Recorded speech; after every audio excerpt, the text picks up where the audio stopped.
Okay, let's open in a word of prayer.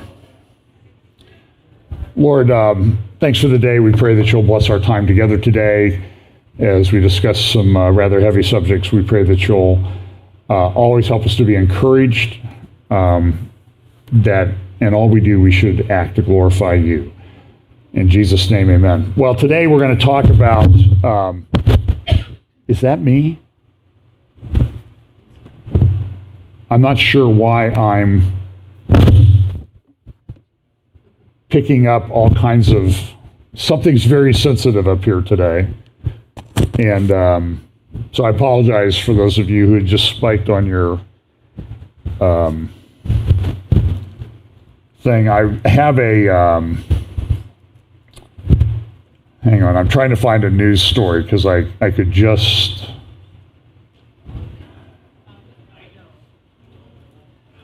well, okay, let's go. So we're going to talk about shocks, and you'll see what I mean about this. We talk about the convergence of events. Here's a little grid that I use. I talk about it every week: acceleration, convergence, logistics, understanding. Just a little update. Next Friday and Saturday, I will be at the Hope for Our Times conference in San Marcos. I think I'm speaking on Saturday morning. You can go to hopeforourtimes.com. And you can, I don't know if they have any places left for people to come live, but they have places for people to, you can watch the live stream. It's a fairly nominal fee for what you're getting, right? I don't know what's going on here with this. I mean, is my mic loose, or do you know what it is? Connection to you.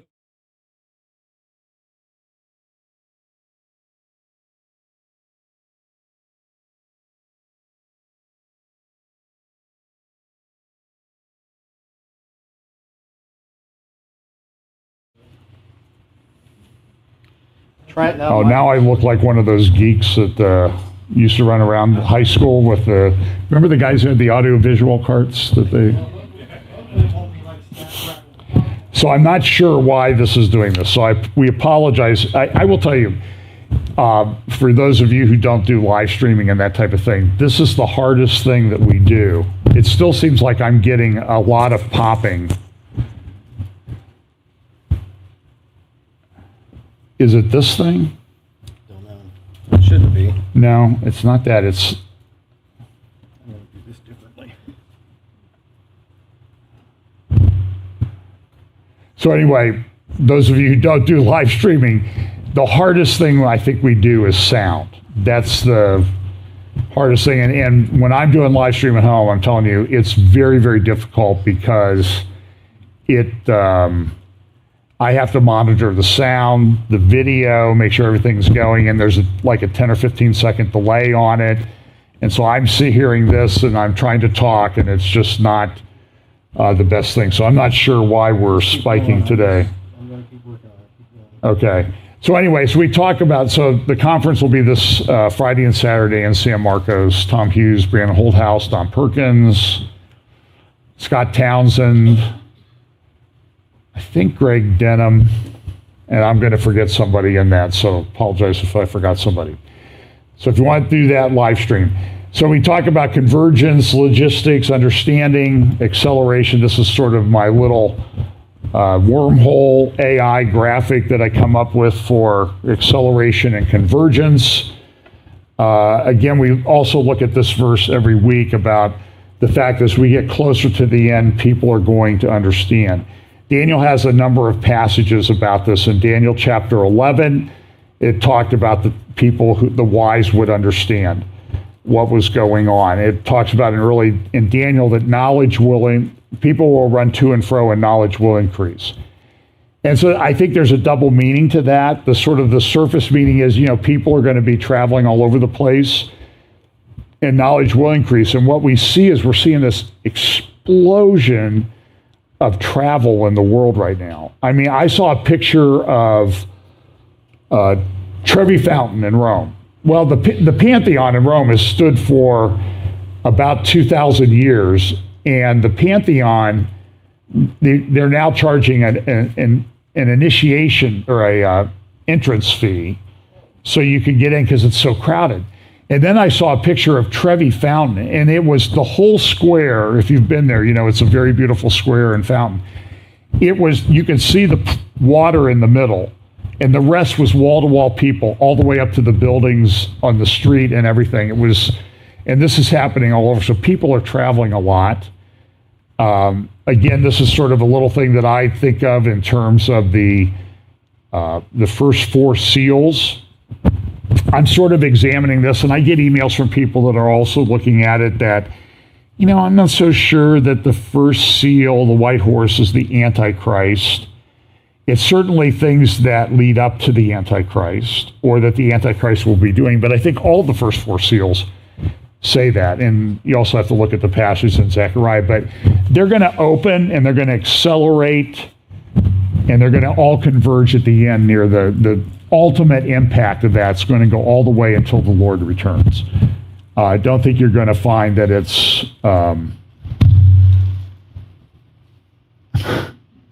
I have no idea. I'm not even touching anything. Am I? It's annoying me. I can imagine how it is for you. So let's look at some things that are going on in the world. So here's a thing out of San Francisco. Fiscal peril comes for Golden Gate Bridge. Now, Golden Gate Bridge was built back in the 30s.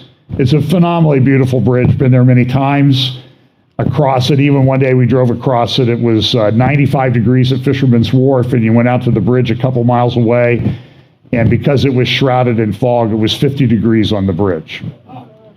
So they have these things called microclimates, but they're not getting the traffic now because San Francisco is dying. I think it's partly it's under the judgment of God for allowing the nonsense to go on that they allow to go on there.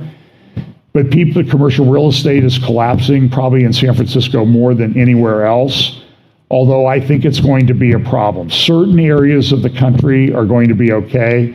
For example, we got a lot of stuff going on in Columbus, and things, at least in the suburbs, seem to be holding their own.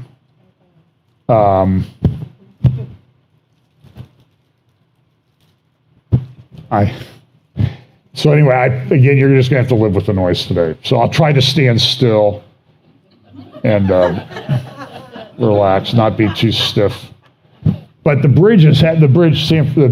Golden Gate Bridge is having trouble. They're projecting a revenue shortfall of about $430 million this next fiscal year. That means a lot of people that used to go across that bridge are not going across that bridge. Traffic is down. Of course, the environmentalists love it, but the bridge needs to be maintained. It's going to be a problem. So here's an interesting thing. These are U.S. research aircraft. And I only point this out because the Biden administration kind of came out with something for climate change this week. And one of the things that came up with climate change this week is that they would try to do things that would dim the sun. Now, it's amazing to me how insane people are with the way they do things. We're going to switch mics here on the... Okay.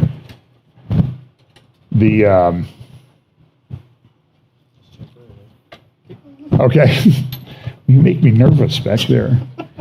And the Biden administration has actually proposed this in a report that they gave to Congress about ways that they might deal with this problem. And it's a problem. I mean, everywhere I look, we're heading to Southern California this week, and it's going to be 107 degrees in California. Do you want me to take this off? Just temporarily. Just keep going. I'll switch it while you're talking. Okay. So I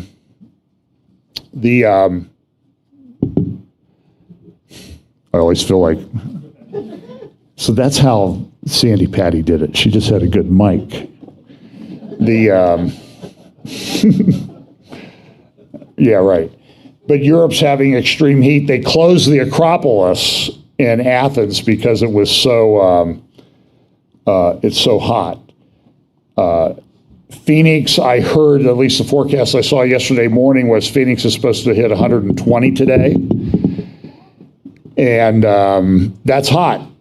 I looked at Phoenix for the extended forecast, and for the next 45 days, their high temperature will be over 100 degrees, at least the way it's projected right now. Place we're going in California was 107 yesterday, 106 today. And so it does seem that something is going on. These are record warm temperatures everywhere. And of course, the climate change people are running around literally, what is the old saying? Their panties are in a bunch. I'm not playing the clip, so don't get too upset. This is John Kerry. And John Kerry, he had a meeting this week at Windsor Castle with King Charles. And King Charles is the guy who went to the World Economic Forum back in 2020 and said that, it was at COP27 last year a year ago in Glasgow. He said that we just need to have this guy, somebody to marshal the forces with trillions at his disposal. So a lot of people think, well, that was King Charles talking about himself. I don't know. I don't know how much money the guy has. I know it's a lot more than I have. But he had climate talks with John Kerry, who's our climate czar this week, and who was arguing with the people at the Congress, like, well, I don't fly a private jet. I fly on the government's private jet, the government's private airline. But he was also talking about the fact that the way to really deal with the climate change issue is to get rid of capitalism. And that really is what lies at the heart of it. Another thing that the Biden administration did was they came out with a U.S. national strategy to counter anti-Semitism. Look at this. In a private letter to U.S. anti-Semitism envoy, Deborah Lipstadt, Israeli President Isaac Herzog last week called the Biden administration's national strategy to combat anti-Semitism a historic moment deserving of recognition and gratitude. But then when people started looking into it, this was about anti-Semitism, about speaking ill against Jewish people. By the way, Robert F. Kennedy Jr., who's running for president, came out yesterday and said that it appears that Charlie Vector 019er was designed to target certain ethnic groups, but that it did not have a big impact on Chinese and Ashkenazi Jews. And so immediately a lot of people got really upset about that he was doing some kind of anti-Semitic thing. I'm not sure that he was. I think he was just saying that the Charlie Vector thing was designed to target certain ethnic groups. But these two seem to be excluded from it. I mean, he talked about Chinese, so I'm not so sure I would put the label of anti-Semitism on him. But here's what one person pointed out about this national strategy to counter anti-Semitism. One person noted that Charlottesville appears 4 times in President Biden's 2-page cover letter, including in the first sentence. Judaism appears 7 times in the strategy document, and Zionism doesn't appear at all. The acronym in LGBTQI plus appears 7 times, gender 7 times, equity 10 times, and Islamophobia 21 times. And that, we'll talk a little bit more about the Biden administration thing. Now, this is an important article. I'm going to go through a series of articles here. Some of these are referenced in this Federalist article. And the Federalist article is titled, "The UN is Planning to Seize Global Emergency Powers with Biden's Support."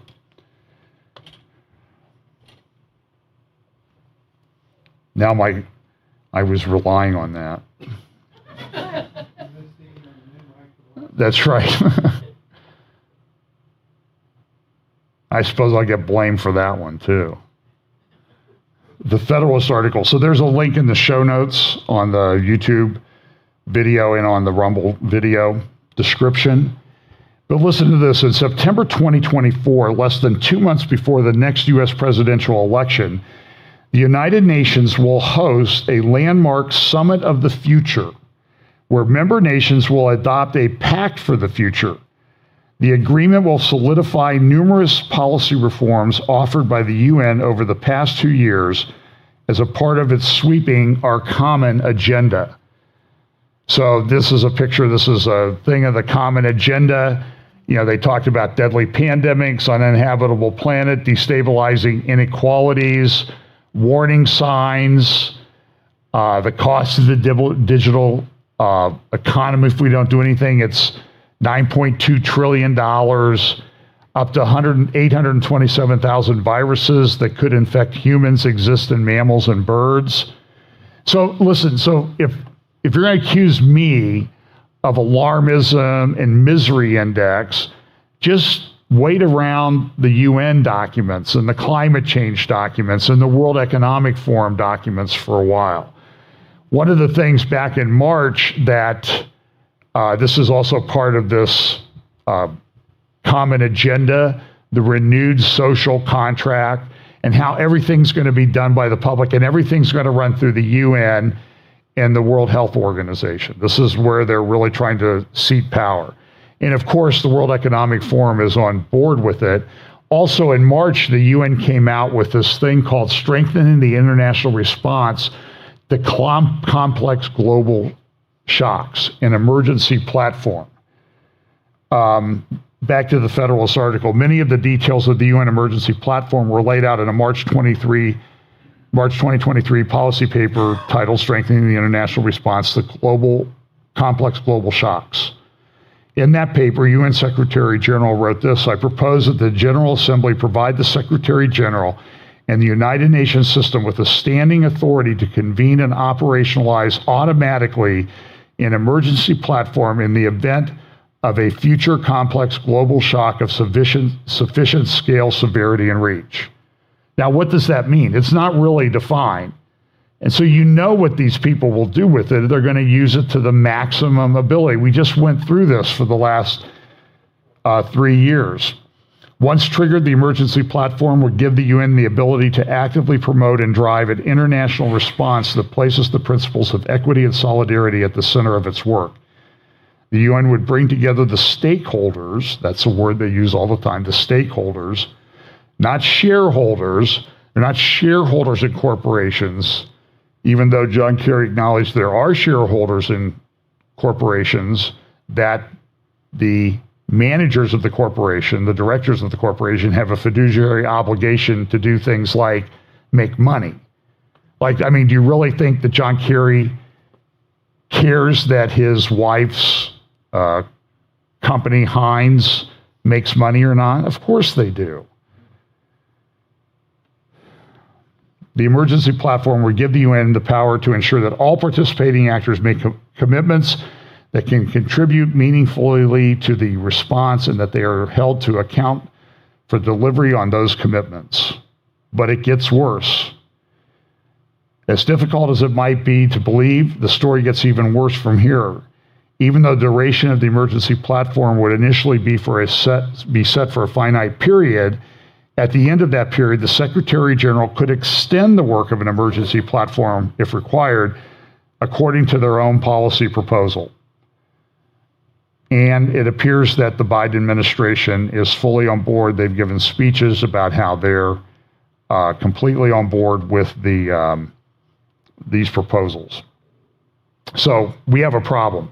Here's a little bit. This is some of the things that they think might be complex global shocks, major climatic event, future. It sounds like the news headlines from the last week, to be honest with you. Future pandemic risk, event involving biological agents, disruption to global flows or goods or people, unforeseen black swan event, cyberspace global digital connectivity disruption. And listen, you know, I think sometimes we get a little bit like they tell us that there's going to be cybersecurity events, and that means they're planning it. I don't know if maybe they're planning it, okay? But we know they're going to be cybersecurity events, and we would expect the balance sometimes as we expect people that are in charge of things to be planning for these eventualities. So if people do plan for that, you can't say that they're planning the event necessarily. Maybe they're just part of the government that plans to deal with it if it comes about. And maybe there are people, I'm sure there are nefarious people, that are planning these events, and there are people that are trying, there are state actors trying all the time. There's a constant hacking war going on between Iran and the U.S., Russia and the U.S., China and the U.S., and the U.S. has a big thing. But so they take these complex global shocks, and then you see that they tie them to the UN Sustainable Development Goals, Agenda 2030, all of these things, and they want to get everything accomplished by 2030.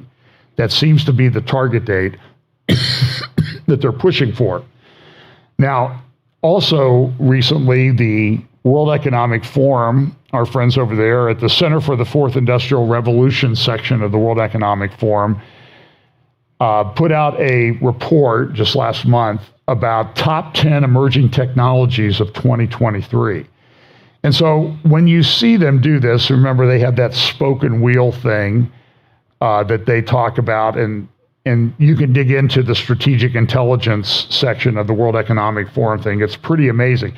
So what they did was they sort of went through and evaluated how well are we going to be able to do these future technologies and what's their impact going to be on the environment and type of thing. So here they are. One of them is flexible batteries, powering wearable technologies for healthcare and e-textiles. How do you think that's going to go? What are they going to do with that? Wearable batteries. I mean, like, if you see these Tesla batteries and stuff catch on fire every now and then, how would you like to have one of those strapped on your back and a shirt? That would not turn out very well. Another one is generative artificial intelligence. This is a big deal. I'm going to talk a little bit more about it. Now, this is exploding. There are calls all the time, well, we need to slow this down, we need to back off, and nobody's backing off. You need to understand that. They call for slowing it down. Nobody is slowing it down. Even companies that are heavily involved in this have let go the people that were in charge of the ethical part of their development of generative artificial intelligence. It's reached a point where it has a mind of its own. I referenced it in my sermon, first hour, was an article that an op-ed that Yuval Harari wrote in Haaretz. You can go listen to that, and I talk about that in the context of Stephen's sermon in Acts chapter 7, or Stephen's defense of himself before the Sanhedrin, the council in Acts chapter 7. And Harari, who is an atheist, who I believe grew up as the son of a rabbi. I've heard this. Now, I don't know what kind of, if he's reformed. I highly doubt that he was conservative or Orthodox rabbi. But he talks about, can Judaism survive the coming third destruction? The first destruction, the destruction of the first temple by the Babylonians in 586 BC, the destruction of the second temple in 70 AD by the Romans. But then he said the third temple that will be destroyed by the political turmoil that's going on in Israel right now is the Israeli economy, which sort of self-identifies him as an idolater because he's making the economy a temple. And this isn't his own words. Go read it. It's in Haaretz. It's not behind a paywall, and you can read that. But he talks a lot about we need to slow down generative artificial intelligence, and that he even suggested in an interview in Portugal last month that artificial intelligence now could maybe write a Bible, and this time we could get it right. Because the Bible is not, it's just a bunch of myths and that type of thing. But this is the guy who said, when he went to Silicon Valley, to Google headquarters in 2015, he said, I'm glad to be here because it's in Silicon Valley that the religions that will control humanity in the 21st century are being created. So I guess I would call him the high priest, one of the priests of the technocracy that's coming. Or maybe the false prophet. I don't know. Maybe you could say that. But it's coming. It's growing. It's pretty astounding. And the things they're doing are amazing. I've mentioned before, when they were analyzing proteins, they finally came up with a way, after working on it for a couple years, to generate the three-dimensional structure of proteins, which they need to do to be able to chemically alter those proteins. It used to take a PhD scientist 5 years to do one 3D model of one protein. Now they can do it literally. The 200 million biological proteins they had three-dimensional structures of them created literally in a matter of seconds. So 1 billion years of PhD research time, comparatively, and it took a couple months, but comparatively in seconds. It's amazing. This is only going to grow. And so this is expanding the boundaries of human endeavor, but then you talk to people that are involved in it and they're like, maybe it's going to go beyond humans. The third thing that they say is emerging technologies, sustainable aviation fuel. I hope, I'll be flying this week, I hope my idea of sustainable aviation fuel is the fuel that keeps the plane in the air, as long as they want it to be in the air. Of course, it does come down every now and then, but that's not what they're talking about. Then the next thing they talk about is designer phages, engineering viruses to augment human, animal, and plant health. So understand that the three-dimensional thing that they did on the proteins, they're doing on everything biological. DNA, genes, chromosomes, that type of thing. We've talked about CRISPR, haven't talked about it much in a couple of years, but the CRISPR technology to alter genes and DNA, they're going to be doing that like you would not believe. And there's always, it always amazes me when they talk about a human DNA, like 90% of it is junk. And it's like, I don't know that 90% of it is junk. Maybe 90% of it, you don't even understand what it does yet. So how about you have 90% of your DNA removed and we'll see how it goes. You volunteer. I don't see anybody lining up to do that. Metaverse for mental health. So many people, and the editorial page of the New York Times this morning is interesting because what's the whole focus of this opinion section of the New York Times this morning? Loneliness and the impact of loneliness. And social media has fueled that in many respects. You can exist in humanity and never have touch with another human being, but that's not healthy. It has consequences. Shared virtual spaces to improve mental health.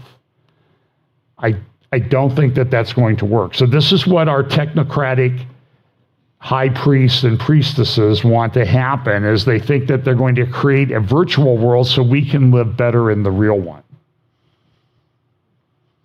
I just shudder to think where this is going. Wearable plant sensors, revolutionizing agricultural data collection to feed the world. And I saw a reporter that I follow, I won't say his name, but he said, listen, when I order meat in a restaurant, I will only eat it if it comes with bones attached to it. Because I want to make sure I'm getting real meat, not some lab-grown substitute. But you're going to see a lot of that. Next one, this is number 7, spatial omics. Molecular level mapping of biological processes to unlock life's mysteries. Now, that's an admission that they don't understand a lot of this stuff yet. The amazing thing, the human body is so incredibly complex. But what's happening now is the people in charge, they're denying science. I saw some interviews this week with a lady, I cannot remember her name. It was on War Room on Friday, I think in the morning shows. She was talking about what they're coming out with in terms of educational curricula for students, second, like 2-3-year-old kindergarten preschool kids on gender, sex, and that type of thing. And it goes all the way down. And I saw some of the pictures of stuff that's coming, and the educational establishment in New York and the left-wing government there has put this in place, and it's going to be rolled out in all the schools in New York this fall. I do not see how you, as a person of conscience or a believer, you can keep your kids in the public schools there and probably a lot of other places. I'm even hearing about it here in our community, which is rural to the city of Columbus. It's going to be very difficult you got to protect your kids. Flexible neural electronics, better engineered circuits to interface with the nervous system. And this is Neuralink and those other things that Elon Musk is growing in. I got a quote from him. Preview is, I don't think Elon Musk is our friend. He does some really cool stuff. He's rich, but he just swore allegiance to the socialist principles of the CCP for his companies, the Chinese Communist Party. Because he's beholden to them. They finance him and they fund him. Here's another one, sustainable computing, designing and implementing net zero energy data centers. And these data centers take a lot of energy. I mean, drive by the ones in New Albany, go buy a cryptocurrency server farm. They take up a lot of electricity. And then AI facilitated healthcare, new technologies to improve the efficiency of healthcare systems. This is an article, this is, I think, Shanghai, an article that came out of Wired magazine a week or so ago, our passwordless future. We're just going to have chips, you know?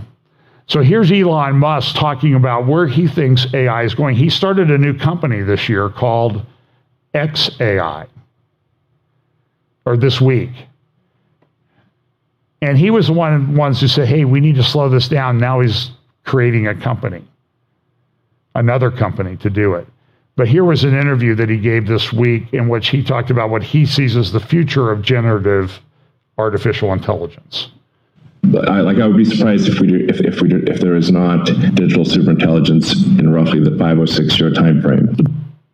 So 5 or 6 years. So let's hold him to it, see if he's a false or true prophet on that. This is also another World Economic Forum thing that's talking about central bank digital currencies, global interoperability principles. And this is a publication just from in June, Bank for International Settlements. Everybody's talking about central bank digital currencies. How's that going to impact us? Your ability to spend money, that type of thing. We've had warning after warning from people that are involved with it. People that are involved in it at the Bank of International Settlements, Augustus Carstens, has said that they want it to be programmable because they want to know what you're doing with your money. And then there was a professor from, I think, Cornell who spoke at the Chinese meeting of the World Economic Forum. And he said, you know, that's a concern. That's a dark side, that it could be very controlling. They will decide what you're going to spend your money on. But they want to do it. This is an editorial in yesterday's Financial Times. Should the AI doctors see you now? And they're saying, well, listen, you know, doctors really can't do that good of a job, so we should just have an AI intake.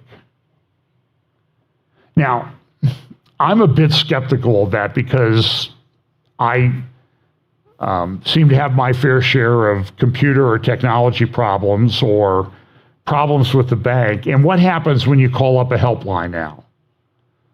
I always check, how many minutes does it take till I can talk to a real person? And then how many minutes before I figure out that the real person doesn't have a clue what they're talking about? I mean, it happens all the time. These helplines, and I think they figure you'll just give up and go away after a few minutes so we won't have to help you. And I'm not sure why they call it service, customer service line.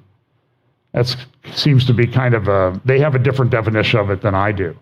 This is an article from the Times of London yesterday.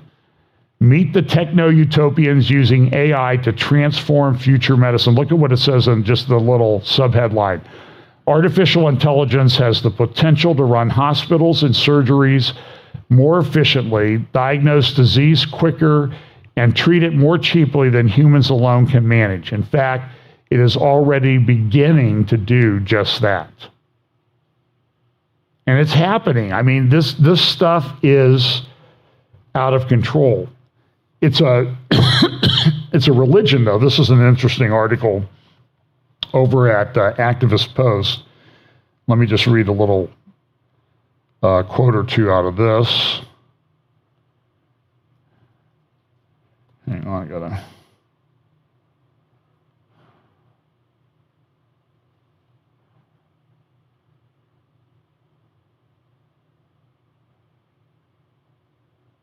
Techno-God, humanity hypnotic thrall to a techno-industrial God. Now, this person, of course, is writing this as someone who's very concerned about what he's seeing.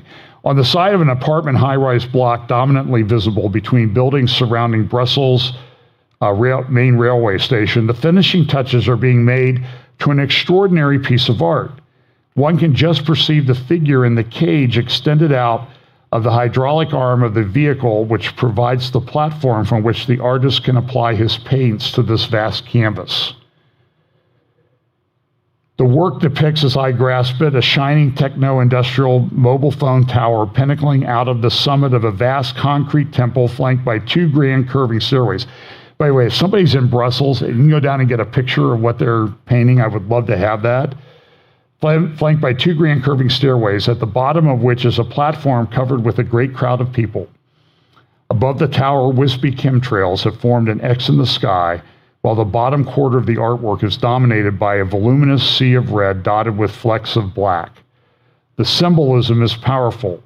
The work might be titled, quote, "So here we are," unquote.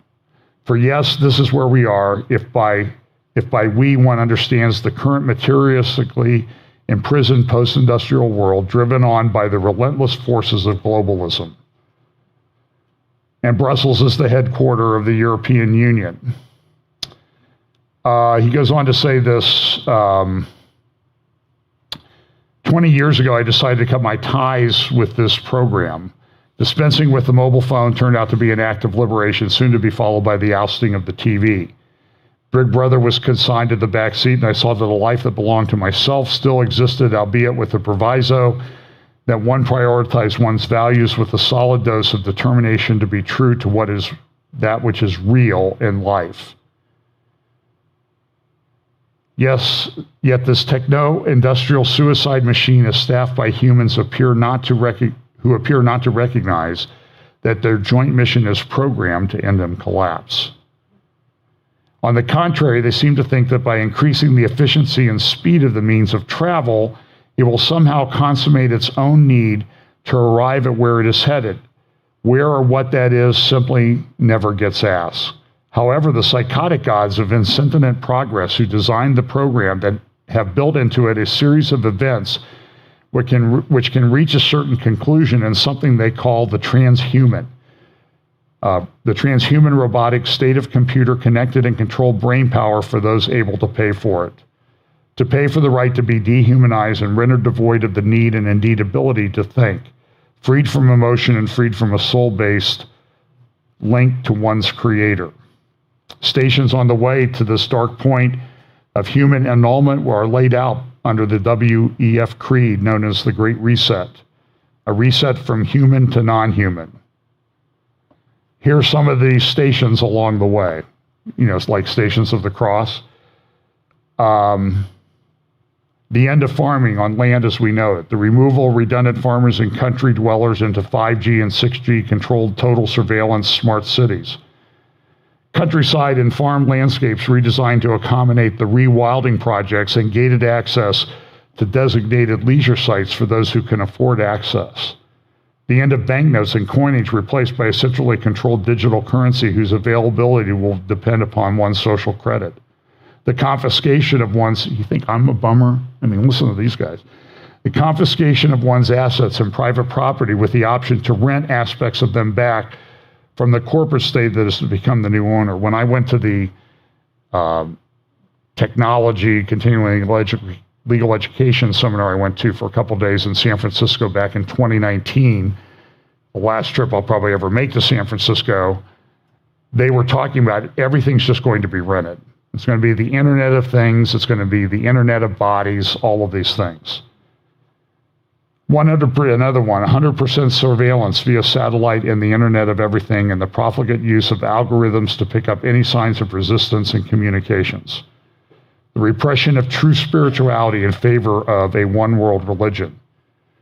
And he goes on. He's got about 20 or 30 things. Designer gene-altered babies via laboratory cloning of DNA sequences and cells. I mean, these are all things that we've talked about over the past year. So get this article at Activist Post by Julian Rose, July 10, 2023. Humanity in Hypnotic Thrall to a Techno-Industrial God. A great article. And he talks about the speed of travel. And this is in just yesterday's London Times of London. Full speed ahead for hypersonic air travel. There was also an article in the Wall Street this week about the torture that's being inflicted on travelers by the size of airplane seats. And one lady says, I'm 5'9", but my femur doesn't bend. So I'm a good bit taller than that, and I can tell you it's not.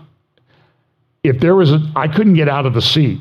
I remember I was on a United flight once. I couldn't get my legs behind the seat in front of me. I'm like, the bones don't bend. So they finally moved me up front, but I was thinking about what happens if there's an emergency, it's not safe, and now newspapers like the Wall Street Journal are bringing this up like it's got to the point where it's questionable whether they could evacuate a plane and they needed to. Now,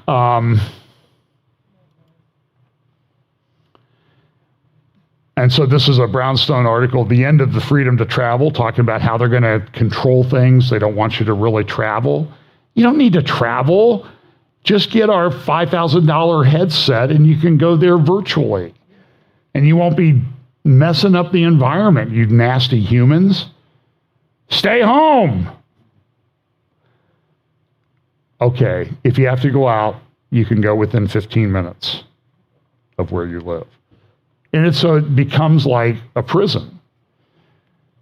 So in the context of the artificial intelligence, there's a lot of, so Elon Musk thinks we're going to get there in 5 or 6 years. People are concerned about it. There are other people, I saw an interview this week, I think with Mark Andreessen, and he's saying like, listen, an artificial intelligence controlled pilot will always make a better decision than the human pilot. I don't know that that's true. I mean, how many accidents do they have with these automated driving Teslas and those type of things? They're not making too many good decisions in those cases. You know, maybe they can't make those, and maybe their decision has no humanity or soul behind it either. That's also a concern. So Eliezer Yudkowsky, who I played a couple weeks ago, about a month ago, when this artificial intelligence thing was really ramping up, and he just said, we got to get rid of this. It's like we're summoning demons. So he did a TED Talk back in April. Here's just a few minutes of him talking about, now listen, I don't think you would be offended if I identified him as kind of the consummate geek, but he's been involved in this artificial intelligence thing for a couple of decades. And he's been sounding the alarm, hey, this is going to get out of control. This is going to get out of control. And now he's really almost screaming at the top of his lungs. So here's his TED Talk. He did 10 minutes on it. Of course, they don't give you time to talk about important issues much more than 10 minutes at the TED Talk. But here's what he said. Since 2001, I've been working on what we would now call the problem of aligning artificial general intelligence. how to shape the preferences and behavior of a powerful artificial mind such that it does not kill everyone. I more or less founded the field 2 decades ago when nobody else considered it rewarding enough to work on. I tried to get this very important project started early so we'd be in less of a drastic rush later. I consider myself to have failed. Nobody understands how modern AI systems do what they do. They are giant inscrutable matrices of floating point numbers that we nudge in the direction of better performance until they inexplicably start working. At some point, the companies rushing headlong to scale AI will cough out something that's smarter than humanity. Nobody knows how to calculate when that will happen. My wild guess is that it'll happen after 0 to 2 more breakthroughs the size of transformers. What happens if we build something smarter than us that we understand that poorly? Some people find it obvious that building something smarter than us that we don't understand might go badly. Others come in with a very wide range of hopeful thoughts about how it might possibly go well. Even if I had 20 minutes for this talk and months to prepare it, I would not be able to refute all the ways people find to imagine that things might go well. But I will say that there is no standard scientific consensus for how things will go well. There is no hope that has been widely persuasive and stood up to skeptical examination.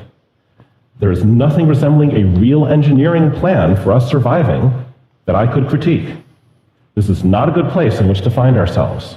If I had more time, I'd try to tell you about the predictable reasons why the current paradigm will not work to build a superintelligence that likes you or is friends with you, or that just follows orders. Why, if you press thumbs up when humans think that things went right, or thumbs down when another AI system thinks that they went wrong, you do not get a mind that wants nice things in a way that generalizes well outside the training distribution to where the AI is smarter than the trainers. You can search for Yudkowsky list of lethalities for more. But to worry, you do not need to believe me about exact predictions of exact disasters. You just need to expect that things are not going to work great on the first really serious, really critical try, because an AI system smart enough to be truly dangerous was meaningfully different from AI systems stupider than that. My prediction is that this ends up with us facing down something smarter than us that does not want what we want, that does not want anything we recognize as valuable or meaningful. I cannot predict exactly how a conflict between humanity and a smarter AI would go, for the same reason I can't predict exactly how you would lose a chess game to one of the current top AI chess programs, let's say Stockfish. I do not have any realistic plan, which is why I spent the last 2 decades trying and failing to end up anywhere but here. My best bad take is that we need an international coalition banning large AI training runs, including extreme and extraordinary measures to have that ban be actually and universally effective, like tracking all GPU sales, monitoring all the data centers, being willing to risk a shooting conflict between nations in order to destroy an unmonitored data center in a non-signatory country. I say this not expecting that to actually happen. I say this expecting that we all just die. But it is not my place to just decide on my own that humanity will choose to die to the point of not bothering to warn anyone. I have heard that people outside the tech industry are getting this point faster than people inside it.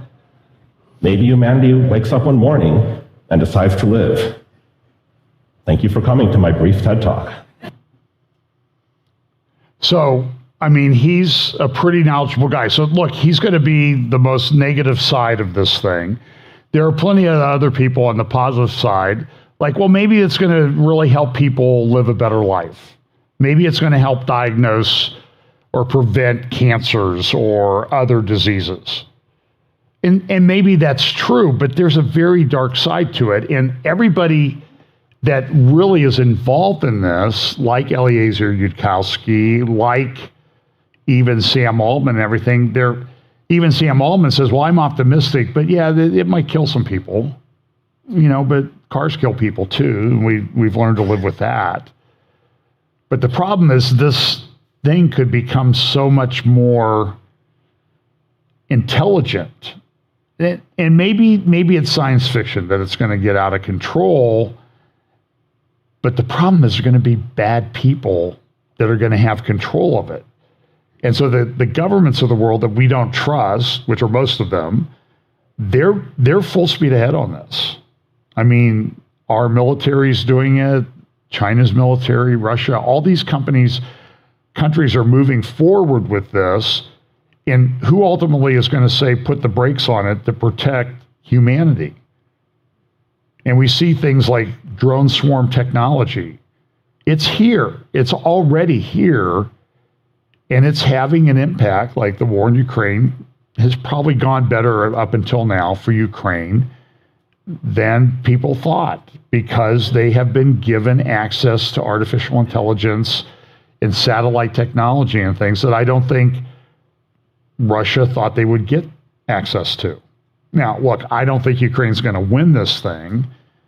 They have to probably kill 4 times as many Russians in any battle than their own that get killed. And that's just not happening. So I'll talk a little bit about that in just a moment. But I want to focus right now on northern Israel and some things that are going on there, because a lot of people hate Israel. There's been this, I did a recording with Pablo at Serpents and Doves where we talked about Jenin, the raid in Jenin and what's going on in Jenin and the refugee camp there. You can get that at the Serpents and Doves podcast, YouTube channel and podcast. I think that was put up on Tuesday or Wednesday. But I love this graphic that somebody did to sort of indicate the 3-dimensional structural Holy Land in Israel, and know that most Israelis live in that green strip there along the ocean. That's where the majority of them live. The Palestinians, which really kind of were created by the KGB and Soviets as a method to kind of tweak the West back in 1964 with the original Palestinian Liberation Organization charter, which you can find online. You can find the amendments and that type of thing. They live in the biblical heartland, the highlands of Samaria to the north and Judea south of Jerusalem, including the Jerusalem area.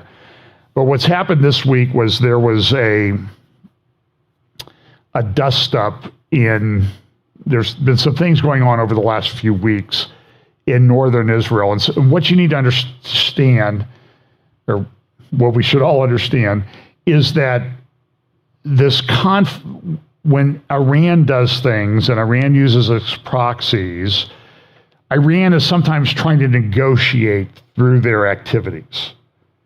And they don't negotiate like we think they should negotiate. They have a very different style of negotiating. I had an attorney friend, and I'm not trying to make an ethnic thing out of this, but he liked rugs made in certain countries in the Middle East. And he said, you learn a lot about negotiating when you go there and try to negotiate a price for the rug that you're going to buy.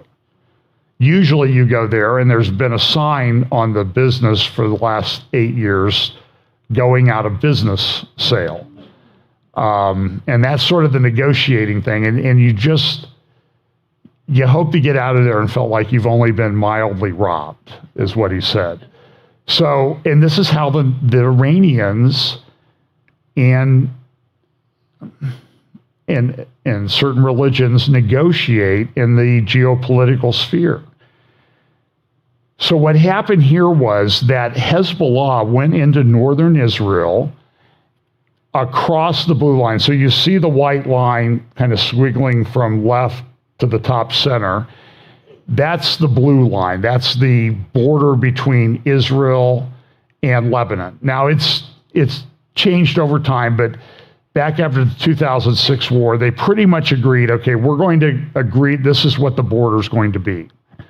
And there's UN, quote, peacekeepers there to supposedly hold that. But what Hezbollah did this week was they went across the blue line, south of that line, and they erected 2 or 3 tents. That happened back in June. And a lot of people in Israel have been really upset, like, why are we letting these tents there? This is Hezbollah making an incursion into our territory. They have Hezbollah operatives, which you can see in the picture in the lower left-hand corner. And they have a series of also areas that are sort of hot zones where they think that if there is going to be an attack, it's going to come in these, what are there, 12, 13 red zones where they're going to come. So if you look at the, on the right-hand side of this picture,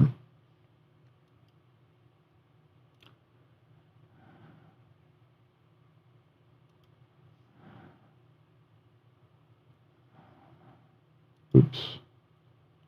Okay, here we go. Up here, and I'm going to make a different color on that. Hang on a second here.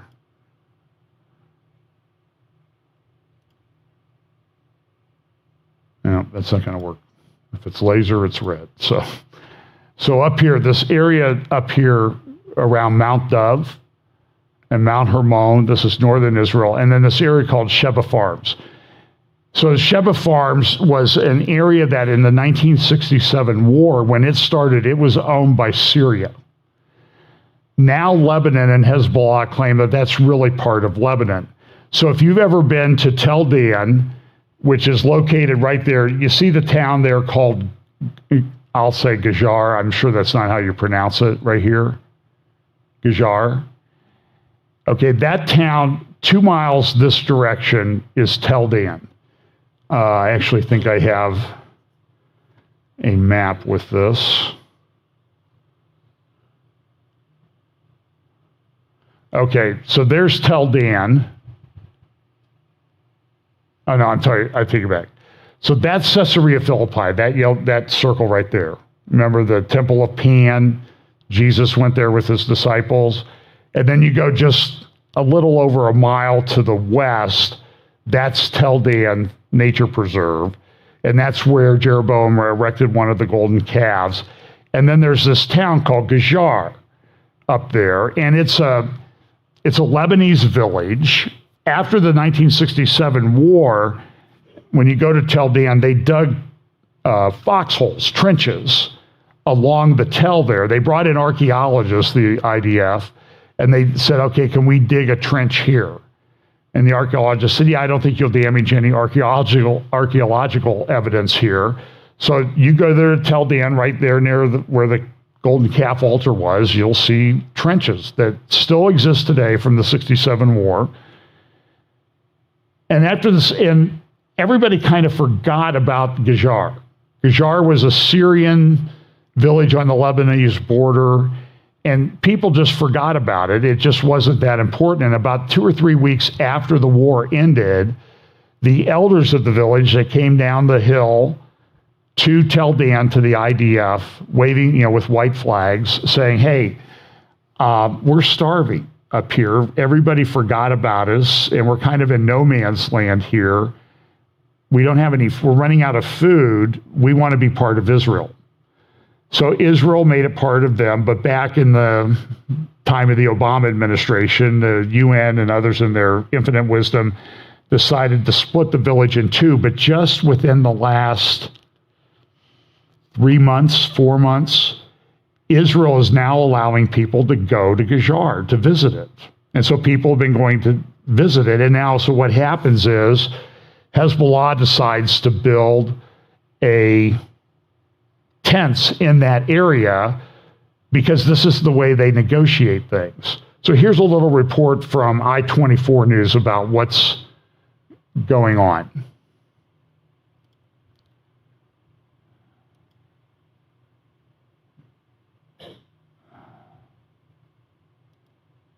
Oops.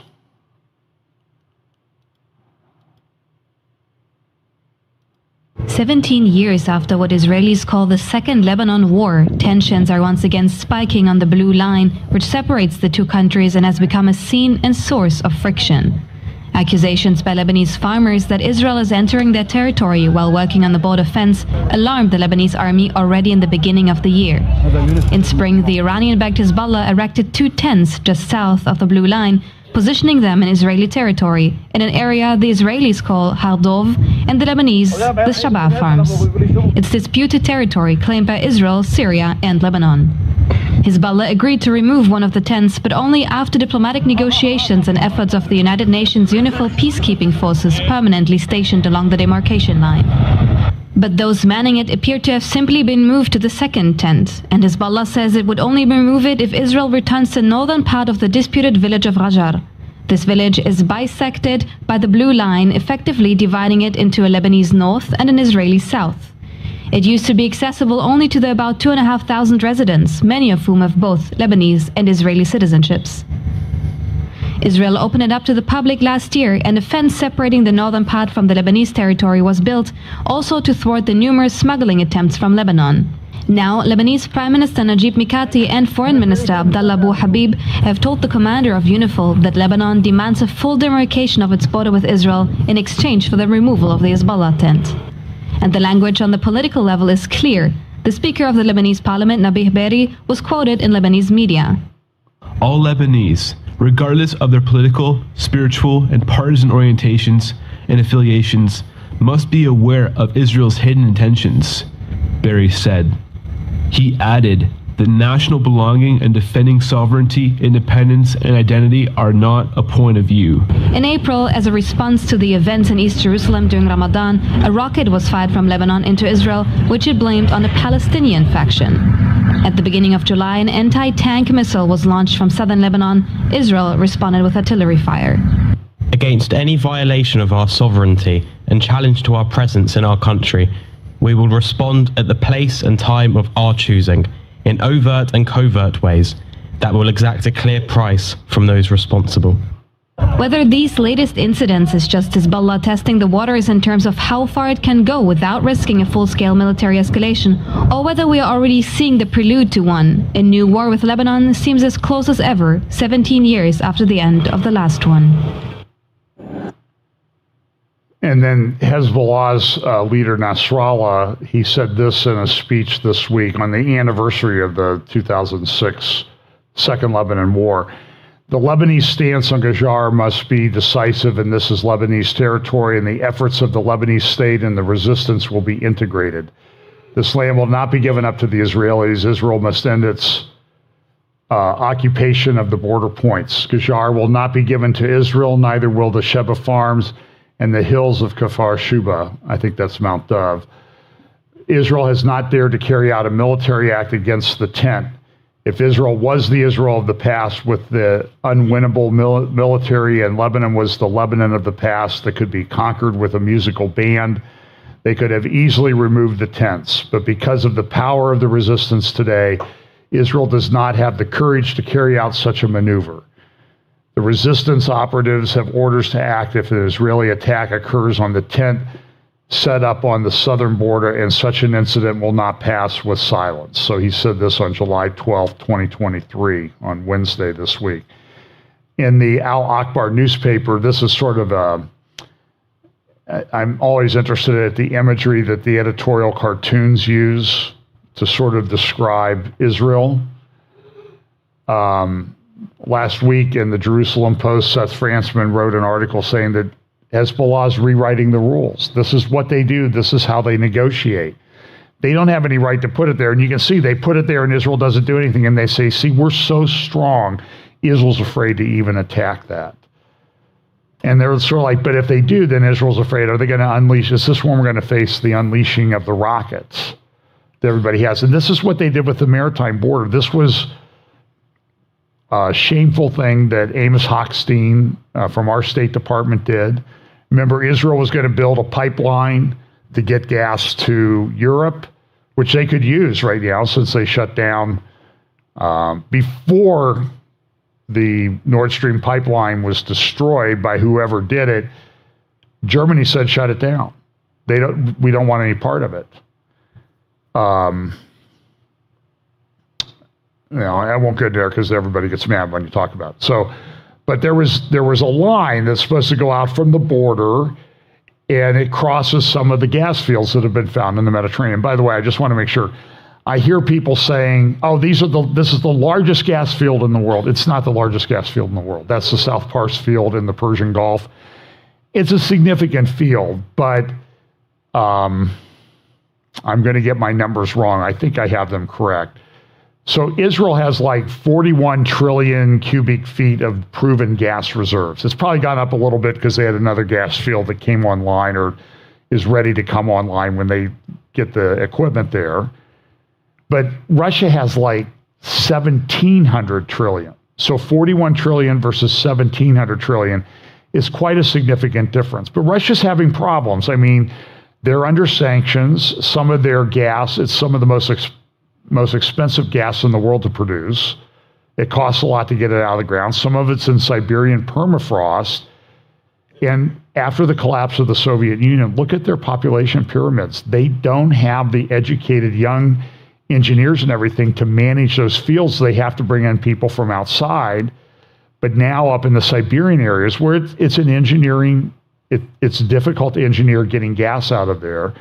They don't have the engineers. They were bringing people in from other countries, but now they can't because of sanctions. So Russia may be in a bit of a decline. And that Russian thing that happened with Ukraine, that was probably going to happen in this generation because Russia's running out of people, like a lot of countries are running out of people. That's why I mention China all the time. China's in economic decline right now. They're also in demographic decline. They're still hanging in there, but it will come, what's the old saying, gradually then suddenly. And all of a sudden it'll be like, where did half of our population go? And that's going to have a huge impact because their population is aging and they're not producing babies, same way in Russia. So they negotiated over those lines. Amos Hochstein came in and shut them down, and they gave part of it to Lebanon. And everybody said, Yair Lapid, he got on there, he was either foreign minister or prime minister at the time. He said, look at this great deal that we did. It almost reminded me of Chamberlain holding up the truce that he signed, the agreement that he signed with Hitler. I hold in my hands peace for our times. Well, it didn't work, did it?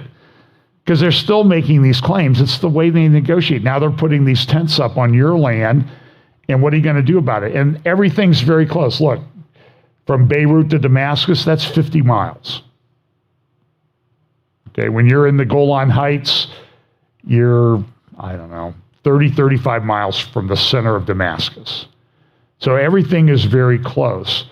So this is the number of articles. This is at the Atlantic Council. Hezbollah and Iran have opened a fourth battlefront inside Israel. And they're talking about Jenin. They're talking about the tents of Hezbollah. The Alma Center, which I highly recommend, that used some of their graphics earlier, israel-alma.org. Hezbollah is now, they're saying, trying to take control of Beirut Airport. Remember, we had that speech by Netanyahu a few years ago where he was detailing some of the stuff that's going on around Beirut Airport. And nobody ever refuted it. They're always going. And then in Friday's Jerusalem Post, Seth Fransman, actually in today's Jerusalem Post, Hezbollah's new normal raises tensions on the border. Seth says this, this now appears to be the new normal. Last week, it became clear that Hezbollah was trying to change the rules on the border. In addition, a speech by Hezbollah leader Nasrallah revealed how the terror group is throwing down a rhetorical gauntlet over some of the tents it has set up. The tents were an attempt to move a pawn into the Mount Dove to try to trade area for demands regarding Gajar, a village on the border recently opened to tourism. So that's exactly correct. Caroline Glick has a good article at JNS that she released this week. Israel must respond forcefully to Hezbollah aggression.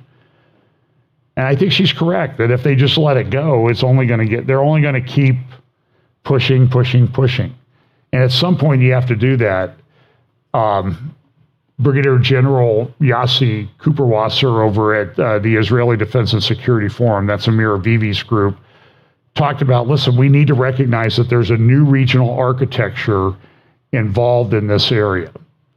Even the Washington Institute for Near East Policy said this: yellow tents across the blue line, Hezbollah's new brinkmanship. So a lot of people are looking at this, analyzing, and saying this could be a trigger for war between Israel. Of course, now Cliff May at Foundation for Defense of Democracy, has a thing about Iran shadow war, talking about Iran is behind this. Iran funds Hezbollah. Of course, our president weighed in with Fareed Zakaria last week on CNN, and this is what he had to say about, hey, why aren't you inviting Bibi Netanyahu to come speak in the United States? Why aren't you inviting him to come meet with you? What will it take for Bibi Netanyahu to get an invitation to the White House? Well, first of all, the Israeli president is going to be coming. We have other contacts. I've been, as I think it's fair to say, an unyielding supporter of Israel for over, I've only been around a couple of years, but for as long as I've been around. Bibi, I think, is trying to work through how we can work through his existing problems in terms of his coalition. I'm one of those who believes that Israel's ultimate security rests in a two-state solution. I think it's a mistake to think that as some members of his cabinet, and this is one of the most extreme members of cabinets that I've seen. I go all the way back to Golda Meir and all, and not that she was extreme, but I go back to that era. I think that the fact that the Palestinian Authority has lost its credibility, not necessarily because of what Israel's done, just because it just lost its credibility, number one. And number two, created a vacuum for extremism among the Palestinians. The PLA, there's some very extreme elements. So it's not all Israel now in the West Bank, all Israel's problem, but they are a part of the problem. And particularly those individuals in the cabinet who say they have no right to we can settle anywhere we want, they have no right to be here, etc. And I think we're talking with them regularly, trying to tamp down what's going on, and hopefully Bibi will continue to move toward moderation and changing the court. So, and by the way, this, you're not allowed to be here. Accusation sounds like some of the things I hear coming out of Washington about people. You're not allowed to be here to do this, or we will prosecute you. There's a lot of parallels going on. So everything this guy says is, yeah, I guess you could say a lie. Lies. By the way, we're funding to the tune of about $1 billion a year the Israeli or the Lebanese army, defense forces, which Hezbollah's in charge of everything. So everybody says, oh, you're giving all this money to Israel. Now, the way that works is usually you're going to buy this amount of material from us. And so it's not like we just give them cash without any restrictions. And by the way, this right here, I used this picture before. This building is costing well above $1 billion. What is it? It's the new U.S. Embassy in Beirut. Now, this is, look at that thing. I think it's the second largest U.S. embassy in the world behind Baghdad. I don't know, I don't understand it. Tom Friedman, who came out with an editorial opinion in, I think, Wednesday in the New York Times, the U.S. reassessment of Netanyahu has begun. Now, Friedman sort of demonstrates in here that he doesn't really understand what's going on. He doesn't understand the Islamic component of the conflict. This is part of the Palestinian National Charter from May 28, 1964, I referenced earlier. And this is an editorial in response to Friedman in the Wall Street Journal on Friday. What does Biden have against Israel? Why does President Biden go out of his way to snub, criticize, and give marching orders to the government of Israel? At least rhetorically, the president and his administration treat Prime Minister Benjamin Netanyahu and his governing coalition worse than they do the ruling mullahs in Iran. This is exactly correct. This is how they're treating it. Mr. Biden declined again this week in gratuitous public fashion to invite Mr. Netanyahu to the White House, pointing to the prime minister's elected coalition partners. Tom Needus, Mr. Biden's departing ambassador to Israel, chimes in that the U.S. must speak to stop Israel from going off the rails. Each jibe makes headlines in Israel. When Mr. Netanyahu was most vulnerable in late March, Mr. Biden needlessly decreed that Israel cannot continue down this road on judicial reform.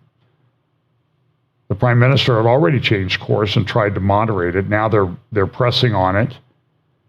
And listen, Biden's talking about judicial reform. What a hypocrite. The Supreme Court of the United States came out and said, you cannot do this loan forgiveness program. So what's the Biden administration doing this week? They're tweaking the student loan forgiveness program. They're going to do it anyway. They don't care what the court says.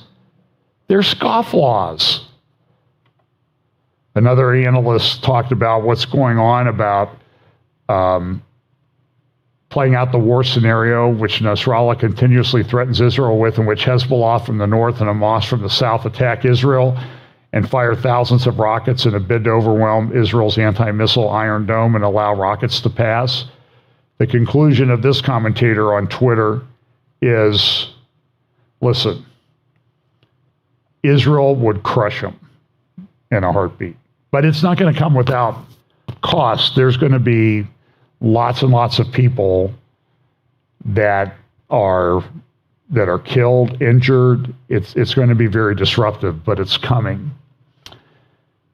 So a lot of protests going on in Israel about the judicial reform. Again, this is from the New York Times this morning. A bunch of the reservists in the Israeli Defense and Israeli Air Force are saying, hey, if you don't withdraw judicial reform, we're not going to serve.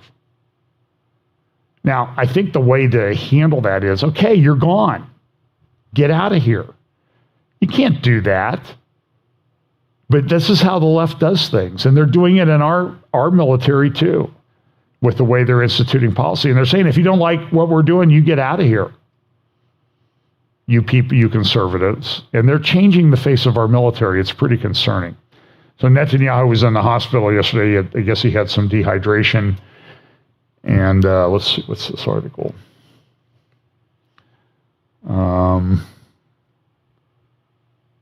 This is an interesting article. This was in Haaretz. Remember I played the clip last week of Naftali Bennett talking to the BBC reporter and said, you're just killing children. Where does the BBC get such ridiculous notions? Well, one might be an editorial like this down here from a month or two ago when they had the latest dust up, with people, and Israeli went into Jenin or another place to take out terrorists. And everybody said, you're killing kids. This is at Haaretz newspaper in Israel saying, killing kids is best, bro. And it's the same thing that the BBC reporter was doing. This comes from somebody within Israel. Here's the article. Just absolutely insane. Now, they've changed the title of it on the online portion. Now, I have access to the replica edition. So the original editorial said, killing kids is the best, bro. Now they've changed it to the dead children of Gaza will always haunt us, because that makes it a little bit more palatable. And then just a couple more things. This is Netanyahu. He's now filed a petition against him that's been taken by one of the Supreme Court justices in Israel to remove him from office because he's violating a conflict of interest agreement. It's crazy. This is the article I referred to earlier of Harari. Can Judaism survive a third destruction? You can listen to what I did first hour about that. So we have the BRICS nations getting together, trying to do a gold-backed security, mainly through the Shanghai Cooperative Organization. That's a map of those areas. Central Asian companies, about 44 countries now. And a lot of people are concerned that if they get the world to adopt this currency, the U.S. dollar is no longer the reserve currency. But I would say that the U.S., I just don't know. I don't know. I don't think it's going to be as easy as everybody thinks it is. And it'll be one of these things that happens gradually, then suddenly. I think it's eventually going to happen. But the U.S., at least reportedly, has the largest gold reserves in the world as well. So I don't know if that, doing it, Xi Jinping came out and told the people, I don't know why I put that. Oh, China's preparing to go to war. That was from the Sunday Telegraph last week. And of course, they had the NATO meeting this week, and Zelensky was there, and he kind of hung out to dry. There was a time he was kind of walking around. Nobody would talk to him. I don't know what that means. We called up a bunch of reserves, about 3,000. 3,000. It's not a huge number, but everybody says, oh, means there's going to be World War III this week. And people say that, have been saying that every week now for the last 6 months. Maybe eventually it's true, but it's something you should be concerned about. I mean, it's happening. We're sending munitions over there. Ukraine is bogged down in their counteroffensive because Russia's mined everything. They've dug trenches. It's not good. And then I'll just finish up with this about the Wagner Group. Putin had a meeting with Prigozhin after the supposed coup. He brought Prigozhin and 35 Wagner commanders to the Kremlin to meet with them, and they were allowed to meet and leave. There's a couple high-ranking military guys in Russia that have gone missing. No one knows if they'll ever be seen again. Prigozhin hasn't been seen since the meeting with Putin, so we don't know what's going to happen. Putin says that he told them that they could keep fighting for Russia, but then he came out and he said the Wagner Group doesn't exist anymore. And that's kind of a big deal because they control a lot of Russia's foreign military operations. When you get into Africa, that's where in these regions in Africa, this is where the Wagner Group, there's a lot of conflicts going on there. Central Africa, Mali, Mauritius, there's a lot of conflicts. And so you can see these are areas where the Wagner Group is sort of joined in with the dictators in charge. They then are given interest in oil or mining to fund their operations. But the word that was coming out of Russia this week was Wagner's turned everything back over, at least in the Ukrainian area, they've turned everything back over to Russia. But they have a lot of military equipment, tanks, aircraft, and that type of thing down here in Africa. And so the question is, what's going to happen with that? That's kind of a big deal. Don't really know what's going to happen. Those areas are already destabilized. There's a civil war going on in Sudan. There's also a civil war that's been going on in the Central African Republic. And the Wagner Group has been given control of some gold and diamond mines there in the Central African Republic. And then there's also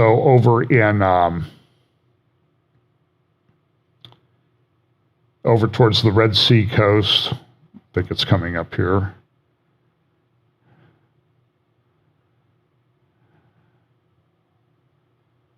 Oh, in the Chad. I'm sorry, in the Chad, which is heavily Islamic. And they're trying to get it tied into the diamond mineral markets in Dubai.